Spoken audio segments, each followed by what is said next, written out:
leader of Gabon's military junta has vowed to return power to the people after the country goes to the polls.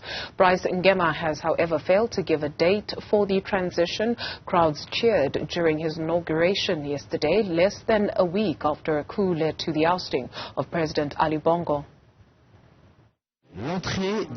Gabon's coup leader compared the country's security and defense forces to a meteorite in the dark of night, as he was sworn in as interim president on Monday. General Brice Nguema led military officers who seized power on August 30th. The takeover took place just minutes after President Ali Bongo was declared winner of an election, a result the coup leaders have said was not credible. Nguema's inauguration presented the military as liberators of an oppressed society. Like a meteorite in the dark of night, our country's defense and security forces assumed their responsibilities. It was without violence, without clashes, and without bloodshed that the Committee for the Transition and Restoration of Institutions, abbreviated CTRI, changed the regime that had been confusing the power of the Republic's institutions for several years, in flagrant disregard of democratic rules.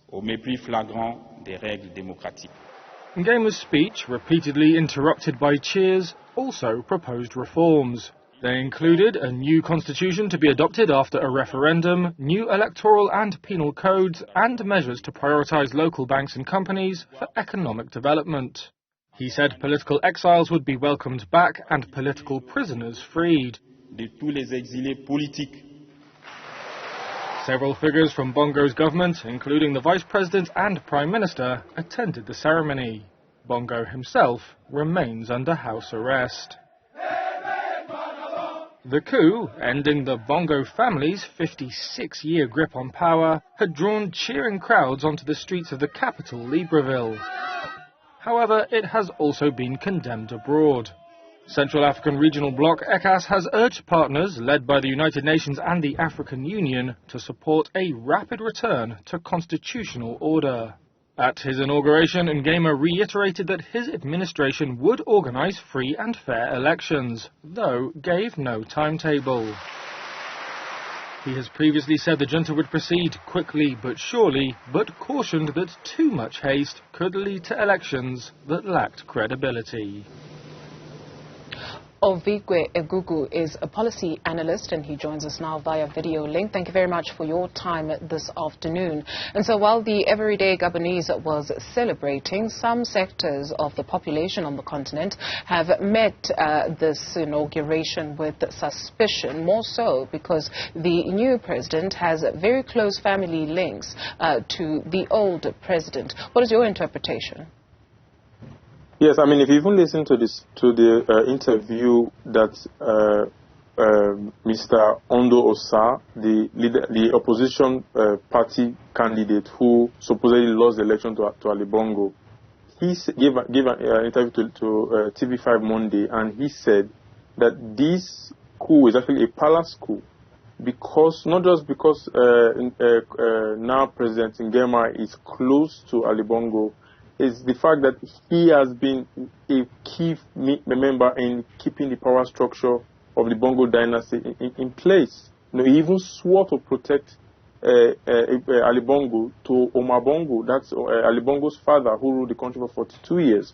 So, but it is crucial to also mention that Mr. Ondo Osa, the presidential candidate or candidate in last election, did go further to say that Pascaline Bongo, the sister of Ali Bongo, is the main brain behind, Nguema. So I think these are very interesting allegations to make. As time goes on, we would of course know more about how it's unfolding. But as it is now, Nguema is in charge in Libreville. He controls the military, controls the state institution, and he is de facto ruler of Gabon. What are the chances of turning himself into a civilian candidate? Well, I think that is possible, but again, it would depend on him really retiring from the military and losing an institution that he has been very, very much part of for most of his life. Now, if he leaves that institution and doesn't have that institutional power anymore, then he would really need, popular power. But I don't think Nguema is that popular in the country because people know that he's part of the Bongo family. So the question for him is his political capital really, really high, given the fact that he toppled Bongo? Yes, currently it is high, but is it high enough 2 years or 1.5 years down the line when he wants, if he goes in that direction, to be a political candidate or a presidential candidate for the upcoming elections that he promises would hold at some point? Ovigwe, when you take a look at some of the underlying factors behind coups, not only in the Sahel and West Africa, it is mainly put down to governance, but in some Francophone countries it's to break free from the shackles of France. If you take a look at perhaps the currencies of Francophone countries on the continent, they are trading in francs. And so what are the possibilities, or how will that work, right, when you still have that tie, especially when you speak financially? On a recent visit to Togo, one of the locals had bemoaned, and I'm not quite sure how true that is, that when you make a call in Togo, it starts in France and then it comes back into the country. And so when you take a look at the ideology of breaking free from the or from France, rather, in reality, how will that work? Well, we've seen several coups in West and Central Africa, 8 now, if you count Gabon, since 2020, right? But I've always emphasized that there are two kinds of coups going on the continent. There is the radical, very real regime change kind of coups. That's what you see in Mali, Burkina Faso, and Niger, where there's all of the factors driving coups are present. So there's breakdown of the governance issues, there's economic issues, there's a security issue, but more importantly, there is real popular resentment for France, and that's why you see the pattern. So there's the coup, then there's the suspension of military cooperation with France, then they kick out the French troops, then their French ambassador is kicked out as well, and you start seeing these people fly Russian flag. That is countries where there's a real pivot. We're trying to pivot away from France towards maybe a national and kind of like rejuvenation. Mali, for instance, has just done its constitutional a new constitution. So Mali is in the 4th Republic. They tried to do this 4 times and have failed, but the military government has been able to do this now, created new administrative regions in the north, and really removed French language as an official language from Mali, right, and elevating national languages. We're seeing this same attitude in Burkina Faso as well, move in that direction. Niger very like to move in that direction. However, there are other coups, like the coup in Guinea, right, that removed Alpha Conde.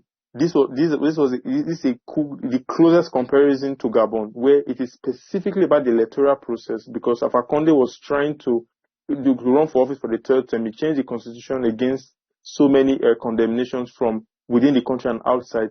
The same thing we're seeing in Gabon is specifically about the electoral process. If you listen to the Nguema, when they announced the coup, they called themselves the Committee for Transition and Restoration of Institutions. So specifically about democracy. So these coups are not necessarily trying to change much. They're just about they're disgruntled military officers going for an ambitious power grab, not necessarily about changing institutions and currency and that kind of stuff. Those type of changes will be seen in Mali, Burkina Faso, and Niger. Thank you very much for your time this afternoon. Ovigwe Eguegu is a policy analyst.